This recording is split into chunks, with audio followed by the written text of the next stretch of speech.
Bonjour à tous, bienvenue à ce webinaire sur pourquoi étancher un balcon, les bonnes pratiques et pièges à éviter. Nous allons passer le prochain quart d'heure, 15-20 minutes ensemble. Je suis Thomas Demel, je suis conseiller technique et prescripteur chez Triflex. Et laissez-moi vous introduire Monsieur Florian Gosset, notre directeur technique. Bonjour à tous. Donc, nous allons aborder aujourd'hui les systèmes sur les balcons, notamment un petit point sur notre entreprise, qui nous sommes, un point sur les problématiques des balcons et le dernier point sur les solutions.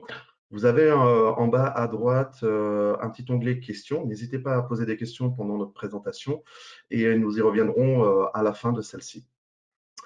Donc, qui nous sommes? Nous sommes l'entreprise Triflex, une entreprise du groupe Vollmann, qui est une entreprise basée à Minden en Allemagne, une entreprise familiale depuis de plus de 40 ans. Donc, nous avons 800 employés répartis entre l'Europe, l'Asie et les États-Unis. Et un peu comme tout le monde, nous produisons des produits d'étanchéité liquide et nous développons ces systèmes. Nous sommes certifiés un peu comme tout le monde, ISO 9001, 14001, 50001. Je ne vais pas vous les expliquer. Peut-être que la 50001, je vais faire un bref point dessus. C'est la 50001, en fait, ça nous permet de certifier une autogestion en énergie, car nous avons une chaudière de cogénération qui produit notre énergie et qui permet en fait, de réduire le bilan carbone en phase de production. En France, nous sommes basés à Massy. C'est notre siège social où nous avons la direction commerciale et la direction technique. Nous formons nos entrepreneurs, nos particuliers dans cet atelier-là. Et vous avez dans chaque région des prescripteurs, des chargés d'affaires ainsi que des techniciens démonstrateurs pour accompagner nos 240 entreprises partenaires. Ces 240 entreprises partenaires, ce sont des entreprises indépendantes qui travaillent dans la résine, dans l'étanchéité, dans la façade et dans la toiture. Elles sont formées et agréées chaque année par nous. Elles sont complètement indépendantes et nous accueillons de nouvelles entreprises chaque année. Quelle est la philosophie de Triflex? D'agir une garantie et une qualité optimale. Nous ne faisons pas de vente par distribution. Vous ne retrouverez pas nos produits chez les distributeurs de matériaux classiques du coin de la rue.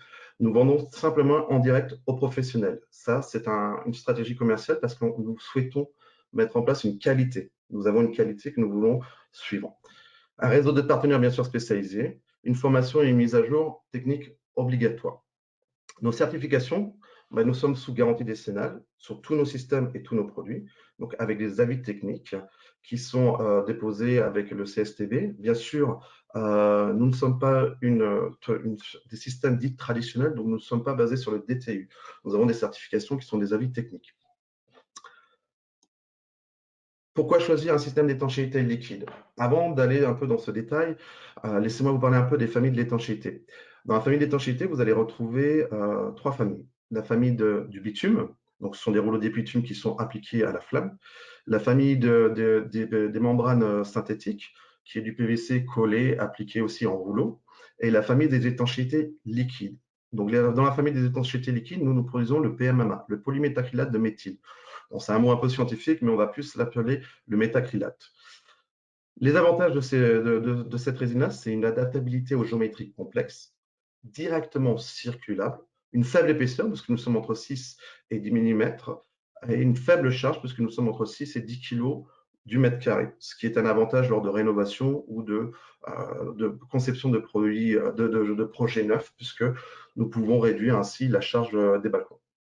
Une grande résistance à la fissuration, adhérence en plein support sans fixation mécanique, donc c'est une accroche chimique et non mécanique.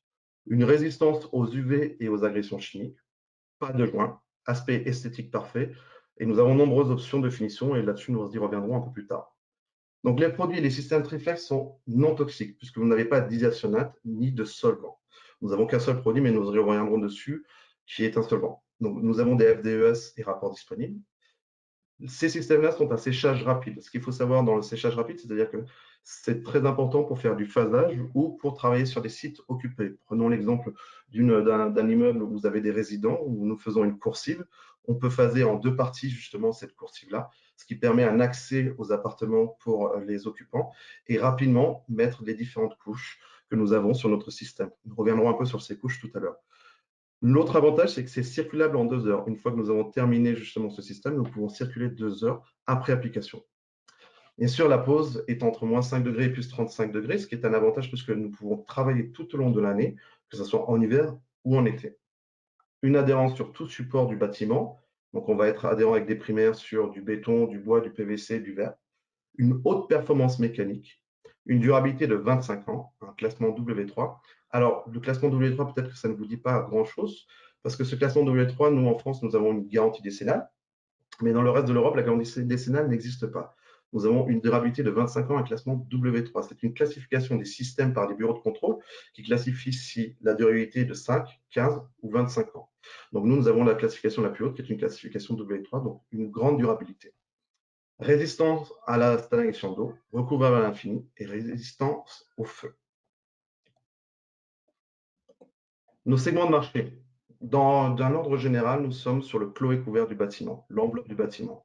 Vous allez bien sûr retrouver les toits plats, les parkings, les rampes, les murs végétalisés, les toitures végétalisées, les balcons, les coursives, du marquage aussi, des terrasses, des ponts, des escaliers, des planchers, des bassins. Un autre point qui n'est pas abordé dans cette slide, c'est que nous faisons aussi des pieds d'éoliennes. Alors c'est un point important parce qu'en fait, ça vous montre les compétences de nos systèmes puisque un pied d'éolien, en fait, compte mesure à peu près 20 à 40 mètres avec une vibration constante. Donc, notre système d'étanchéité en pied d'éolien va avoir une rupture très importante par rapport à ce système-là. Venons-en au sujet, les problématiques des balcons. Mais un peu tout le monde en parle, les médias, les bailleurs sociaux, les responsables de copropriété, tout le monde parle de ces problématiques. On a pu observer que depuis 10 ans, nous avons une cinquantaine de chutes de balcons recensées avec accident. Un autre recensement, c'est plus de la moitié du parc immobilier français est en défaut de maintenance sur les balcons. Donc, quelle est la responsabilité du copropriétaire ou du bailleur ou des membres du syndic de copropriété? Où en est la réglementation? Nous allons aborder ces sujets maintenant. Je vais laisser la main à Florian qui va vous parler un petit peu justement de ce rapport de la QC. Florian, si tu veux bien. Oui, merci Thomas. Faisant suite à ces accidents, la QC, l'agence qualité construction, qui est un petit peu le garant de la qualité des installations du bâtiment, a établi une étude pour vérifier la cause de ces chutes de balcon. Et il en est ressorti que 75% des accidents sont liés à l'absence d'étanchéité sur les balcons. L'absence d'étanchéité sur un balcon, ça va générer pas mal de phénomènes, notamment ce qu'on appelle la carbonatation du béton, qui génère ensuite du gonflement sur les aciers. Quand des aciers sur un balcon vont gonfler, ils vont générer l'éclatement du béton et automatiquement l'apparition de fissures, puisque l'eau va pouvoir s'infiltrer un petit peu partout. Et c'est de là qu'on va se retrouver avec des chutes de balcon. Donc on y reviendra au fil de cette présentation. Mais évidemment, l'étanchéité mise en place sur un balcon va pouvoir gérer pas mal de sinistralité, enfin du moins éviter la sinistralité. Il y aura aussi des défauts de conception qui ont été repérés dans cette étude. En tout état de cause, c'est un sujet qui est au cœur de l'actualité et qui est sous très haute surveillance par l'AQC et par le biais de sa sous-commission C2P, commission prévention produits. Merci Florian. Une réglementation inexistante pour l'instant, puisqu'elle est en cours en ce moment de révision. La problématique et les pratiques courantes que nous pouvons observer maintenant, c'est que vous n'avez aucune obligation du maître d'ouvrage de prévoir ou de réaliser l'étanchéité des balcons. Même si les maîtres d'œuvre souvent le préconisent, malheureusement, comme c'est un coût non obligatoire, elle est souvent évincée du budget. Ou nous pouvons retrouver aussi des étanchéités partielles, c'est-à-dire qu'on va revenir sur ce sujet un peu plus tard, mais on va étancher par exemple la connexion entre le balcon et la façade, ou les descentes d'eau pluviale, ce qui n'est pas une étanchéité en soi et qui n'est pas sous garantie décennale. Vous allez avoir aussi des imperméabilisations avec des peintures. Comme son nom l'indique, c'est une imperméabilisation et non une étanchéité. Donc, avec le temps, vous avez une infiltration d'eau sur les balcons. Ou parfois, on a simplement de la pose de carrelage brut sans étanchéité en dessous. Ce qu'il faut savoir, c'est que le carrelage, c'est un système poreux et à un certain temps, notamment au niveau des joints, l'eau s'infiltre. Quelle est la responsabilité des gestionnaires de biens? En premier temps, je ne vais pas vous l'apprendre, vous savez tous que vous avez une obligation de maintenance. Aussi une obligation de travaux de sauvegarde de l'immeuble, comme l'indique l'article 18 de la loi du 10 juillet 1965. Mais aussi l'article 14 de la loi du 10 juillet 1965 explique que les syndicats sont responsables des dommages causés aux copropriétaires et aux tiers par le risque de construction ou le défaut d'entretien des parties communes, sans préjudice de toute action récusoire. Qu'est-ce que ça veut dire? C'est qu'en cas d'accident, ben, votre responsabilité civile ou pénale du syndic ou gestionnaire du bien peut être engagée. Vous allez me dire, oui, mais si le maître d'œuvre, on a une garantie décennale, le maître d'œuvre peut être directement attaqué. Oui, mais après ces 10 ans, qu'est-ce qui se passe? Vous en êtes responsable. Je vais laisser Florian vous expliquer un petit peu les pièges à éviter sur justement les balcons. Florian? Oui, merci Thomas. Je pense que quand on se retrouve dans ce genre de situation, il faut nous, on explique en tout cas qu'on sensibilise nos étancheurs au fait qu'on ne redémarre pas des travaux de réno sans être conscient de l'état du balcon. Trop souvent, on considère l'étanchéité comme la solution miracle, mais parfois vous avez des structures qui sont tellement endommagées par les corrosions d'acier que mettre une étanchéité sur un balcon très abîmé, c'est cacher la problématique. Donc de plus en plus, on a tendance à conseiller la présence d'un bureau d'études structure ou d'un pour vérifier l'état du gros œuvre avant de lancer des travaux d'étanchéité. De même, on voit de plus en plus de projets en neuf ou en réno où il est conseillé par la maîtrise d'œuvre de réaliser des écarts d'étanchéité, qui ne sont donc qu'un point d'étanchéité localisé entre la façade et le début du balcon. En aucun cas, une écart d'étanchéité ne garantit l'étanchéité de l'ouvrage, puisque celui-ci n'est pas intégralement traité. L'eau continue de s'infiltrer par le reste de l'ouvrage qui n'est pas étanché. Par ailleurs, aucune couverture décennale n'est mise en place avec ce type de traitement.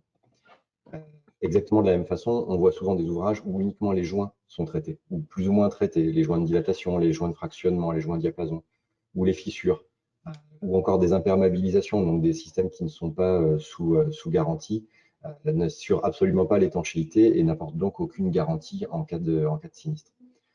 On voit aussi des balcons carrelés qui sont considérés comme étanches, puisque le carrelage en lui-même ne laisse pas passer l'eau, mais le carrelage reste un matériau poreux et un assemblage avec des joints qui, eux, sont totalement poreux. Donc, ce n'est absolument pas en mesure de réaliser l'étanchéité d'un ouvrage. Ça n'a pas la moindre flexibilité non plus. Un dernier cas de figure que l'on trouve souvent, c'est des entreprises qui s'improvisent à l'étanchéité liquide sans avoir souscrit les assurances spécifiques. Comme l'a dit Thomas, l'étanchéité liquide n'entre pas dans les techniques traditionnelles au regard des DTU.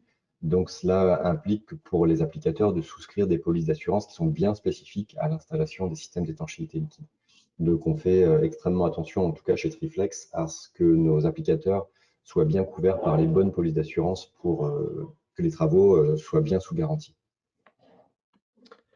Merci Florian.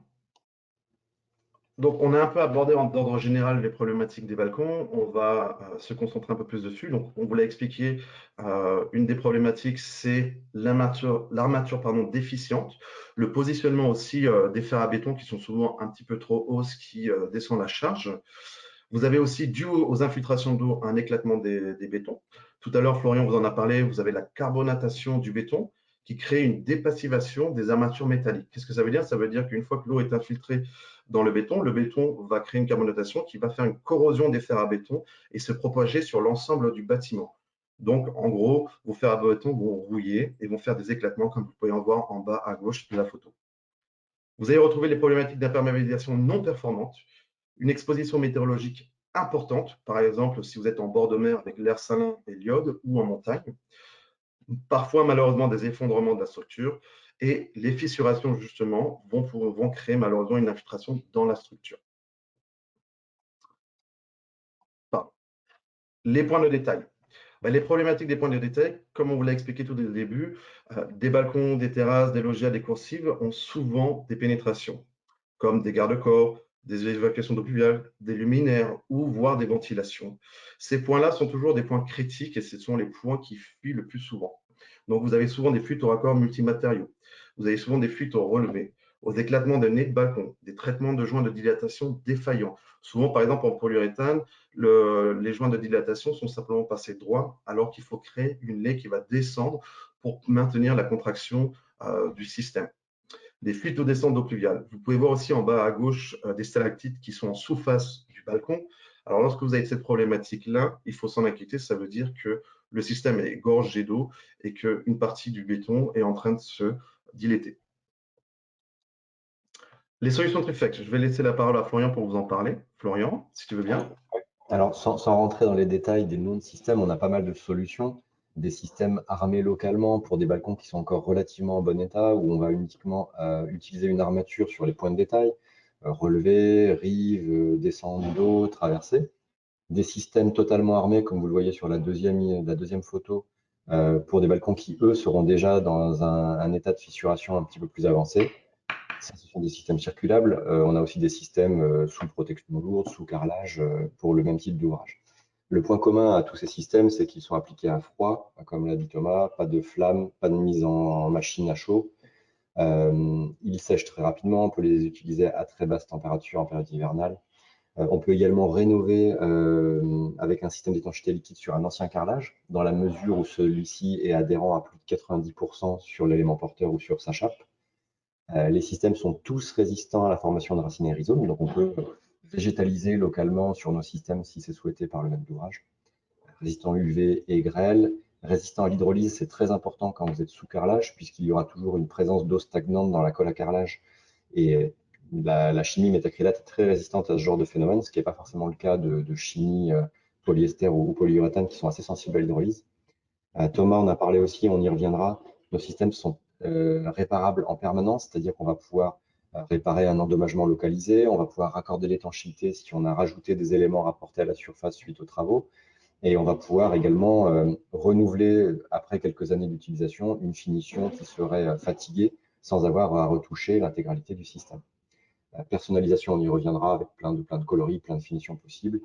Ça reste des systèmes très faciles à entretenir avec de l'eau savonneuse, du savon noir ou des produits d'entretien ménager pour sol plastique type linoléum sans aucune difficulté. Et là aussi, comme Thomas l'a évoqué, tous nos systèmes sont sous garantie décennale, soit par le biais d'un DTA, soit par le biais d'un cahier des charges validé par un bureau de contrôle. Merci Florian. Donc ça, c'est pour les parties pleines, les points de détail. Alors, c'est très important, comme je vous l'ai expliqué tout à l'heure, c'est souvent 90% du temps, le risque de fuite est sur ces points de détail-là. Donc ces points de détail-là, on va forcément les armer, on va faire des relevés le long des murs. Ce qui est important à savoir, c'est comme vous pouvez voir en haut à droite de la photo, vous avez un relevé de mur de 10 cm et il n'y a pas de protection en tête, pas de bande porte-solin. Pourquoi? Parce que dans les systèmes d'étanchéité liquide, ce n'est pas du tout une obligation parce que nos systèmes sont totalement étanches et adhérents au support. Donc, en parlant d'adhérence, nous avons une adhérence sur béton, du bois, du bitume, du PVC. Je vous en parlais tout à l'heure, nous avons différents primaires qui s'adaptent à toute configuration et tout matériau. Une résistance aux racines aux rhizomes, comme on vous l'a expliqué en plein, on l'aura aussi sur les points de détail.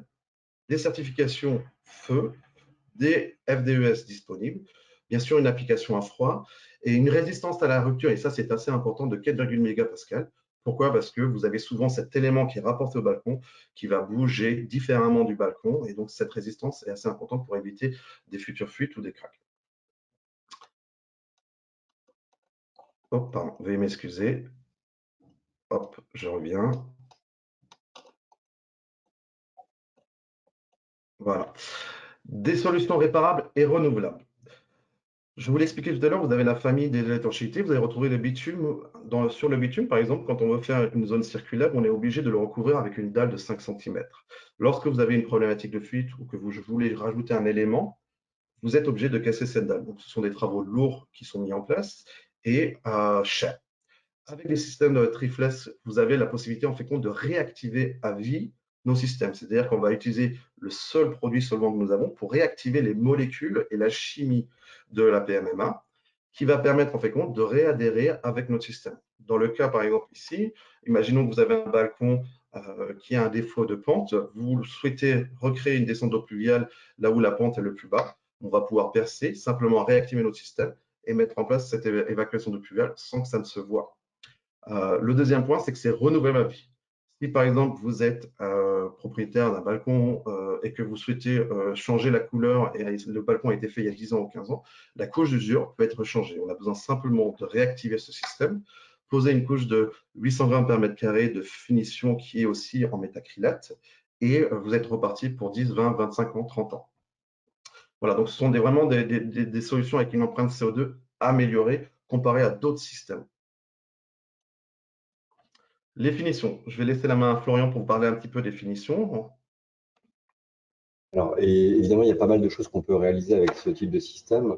On peut introduire des tatouages de sol quasiment illimités, des tatouages entreprises, des finitions en sable coloré, des finitions antidérapantes, des finitions microchipsées, ou aussi du gravier de marbre qu'on appelle également moquette de pierre. On doit avoir aujourd'hui un nuancier classique de 52 teintes, mais on peut monter jusqu'à 70. On peut également produire du RAL sur commande. Le PMMA a cet avantage d'être très facilement mis à la teinte. Donc, on peut tout à fait réaliser un RAL qui n'est pas dans notre catalogue. Comme je l'ai indiqué également tout à l'heure, ces systèmes-là sont en mesure d'être posés sous dalle sur plot, sous carrelage ou sous plancher bois, puisqu'ils sont très résistants au poinçonnement et peuvent donc résister à ce type de mise en place sans aucun souci. Merci Florian. Donc, comme on vous l'expliquait tout à l'heure, nous ne sommes pas que producteurs de produits. Nous faisons aussi le développement de ces systèmes-là. Nous accompagnons nos entreprises et nous accompagnons aussi les maîtres d'œuvre et les maîtres d'ouvrage dès la conception du projet. Par soit un diagnostic sur site, si jamais vous êtes sur des projets de rénovation, si vous êtes sur des projets neufs, sur la conception du projet, où nous allons apporter des documents, nous allons apporter une prescription des systèmes et nous allons vous apporter aussi des applicateurs agréés, formés avec leur police d'assurance. Une fois que le projet est lancé, nous allons aussi assister ces applicateurs sur leur projet et tout au long jusqu'à la finalité du projet. Nous avons mis en place des systèmes de qualité et de contrôle. Nous avons bien sûr un développement et des innovations. Chaque année, nous sortons des nouveaux systèmes qui sont adaptés au marché et adaptés aux besoins du bâtiment. Des solutions d'entretien de maintenance, Florian vous en a parlé tout à l'heure, et bien sûr des technologies de pointe. Donc, nous sommes là pour vous accompagner du projet à l'étude, à la conception, à la solution, à la formation et à la garantie. Voilà pour cette présentation. Si vous avez quelques petites questions, vous allez m'excuser, n'hésitez pas à nous les poser maintenant, on va vous y répondre. Donc, vous pouvez pas parler. Vous avez néanmoins la fenêtre questions sur la droite de votre écran dans laquelle vous pouvez rédiger vos questions. On y répondra tout de suite. Si les questions viennent à vous un peu plus tard, nos coordonnées téléphoniques et mails sont sur la page actuellement diffusée. Donc, vous pouvez également nous contacter après le webinaire, hein. Donc, on a une question, Florian, c'est combien de relevés contre le mur? Alors, la hauteur dépend de la configuration de chantier. De façon générale, un balcon doit avoir des relevés de 10 cm. Quand on est en climat de montagne, donc au-delà de 900 mètres d'altitude sur des toitures terrasses, on doit 15 cm. Mais logiquement, dans le cas des balcons, puisqu'aujourd'hui on est sur un séminaire balcon, le relevé est de 10 cm. Les dérogations à ça sont assez peu nombreuses. Au niveau des seuils de porte, on peut descendre à 3 cm si le seuil est protégé en tête par un autre ouvrage. Donc typiquement, si vous avez un balcon au-dessus de votre balcon, on peut faire un relevé de 3 cm au niveau des seuils. Cette dérogation n'est pas valable quand on est en front de mer, où dans ce cas-là, les relevés doivent être conformément normalement de 10 cm, quelle que soit la zone. Une autre question, doit-on retirer les garde-corps lorsqu'on fait de la rénovation? Euh, tout dépend du type de garde-corps. Généralement, quand on a des garde-corps qui sont scellés dans le dallage, on a un produit fibré qui nous permet de traiter les pieds de garde-corps en continuité de l'étanchéité de partie courante. Donc, le garde-corps devient partie intégrante du système d'étanchéité. Si en revanche, on veut avoir des garde-corps qui sont rapportés à l'étanchéité, on a plutôt tendance à les retirer. On va étancher le balcon et ensuite on ramène les garde-corps avec un scellement chimique au travers du système d'étanchéité, ce qui va permettre de conserver des garde-corps démontables. Qu'en est-il du système sur carrelage pour la rénovation? J'ai pas compris la question. Qu'en est-il du système de surcarrelage concernant la rénovation? Sur carrelage, on peut faire un système aussi bien directement circulable qu'un système sous carrelage. On peut très bien rapporter un carrelage par-dessus la nouvelle étanchéité qui elle-même est posée sur carrelage. Le carrelage est traité comme un béton, donc il est surfacé au disque diamant. Ensuite, après pose du primaire, on va utiliser une pâte pour faire disparaître le spectre des joints de carrelage et remettre un système d'étanchéité par-dessus. Ce qui compte, c'est vraiment de s'assurer de son niveau d'adhérence au moment où on décide de le conserver.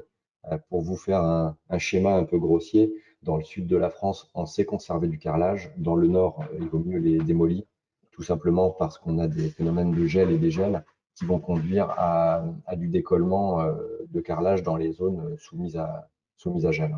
Donc on est quand même assez prudent avec ce genre de conservation, si ce n'est quand vous êtes du côté de Nice ou Marseille, où effectivement on arrive à faire des conservations.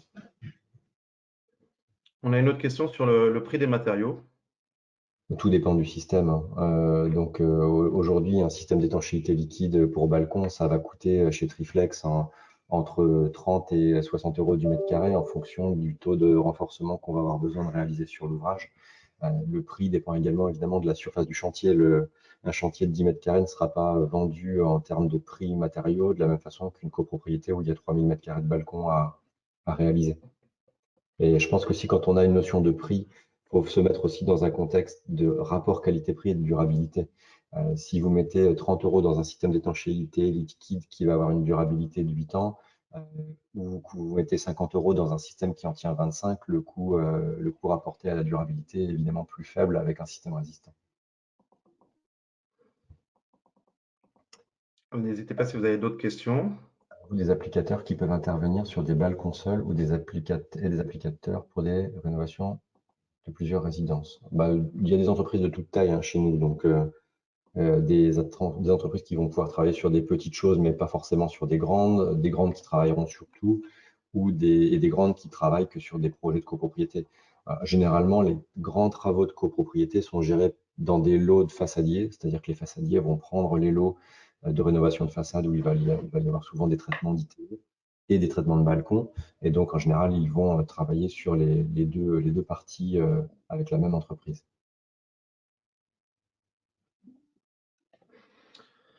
Un autre point dont on a abordé tout à l'heure, surtout au niveau des carrelages, ce qui est assez intéressant, c'est que par exemple, si vous prenez le cas de Bordeaux, Lyon ou Paris, des grands centres-villes où vous avez des balcons ou des terrasses qui sont inaccessibles par échafaudage ou par escalier, et que vous devez par exemple détruire le système de carrelage par-dessous, on a un système drainant qui permet en fait compte de poser directement sur le carrelage. Bien sûr, chaque projet est unique, on doit le diagnostiquer avant de mettre ce projet drainant, mais ça vous évite en fait compte de détruire tout l'existant, d'avoir des travaux coûteux qui vont devoir aussi évacuer par le biais de boulottes ou de bennes et faire de la poussière importante sur une copropriété.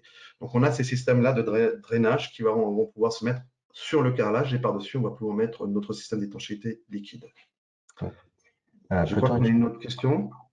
faire des chaîneaux? Oui, bien sûr. Le système qu'on utilise en point de détail sur les balcons, les terrasses et les coursives, donc le système armé, est un système qu'on utilise dans tous les domaines d'emploi. Donc, on l'utilise en parking, on l'utilise en toiture et également avec des couvreurs pour faire du traitement de chaîneaux, aussi bien au niveau des jonctions que du chemisage intégral de chaîneaux.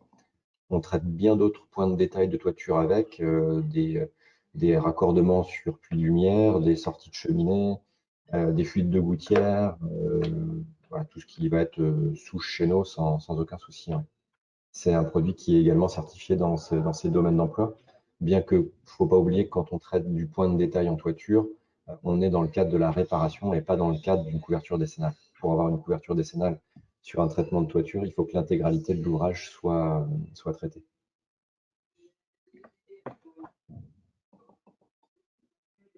Donc sur ce genre de domaine d'emploi, si vous avez besoin d'une brochure pour la partie toiture, on peut également vous en transmettre une après le séminaire.